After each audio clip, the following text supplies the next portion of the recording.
Živjo. Danes te sprašujem, kaj še čakaš? Kaj potrebuješ, da si dovoliš narediti tisto, kar že dolgo v sebi čutiš, da želiš?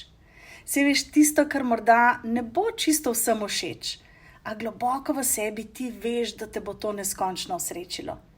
Kaj te v bistvu še zadržuje, da se ne dvigneš in slediš svoji srčni poti?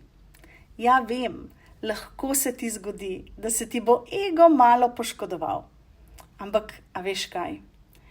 Veliko hujš je živeti s tistim obžalovanjem, da nisi naredila ničesar. Poznaš tiste korake, ki te strašijo, a veš, da te bodo pripeljali do tistega, da res postaneš to, kar si želiš biti.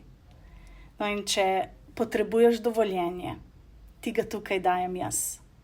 Pojdi, naredi, daj tisto od sebe, kar si želiš.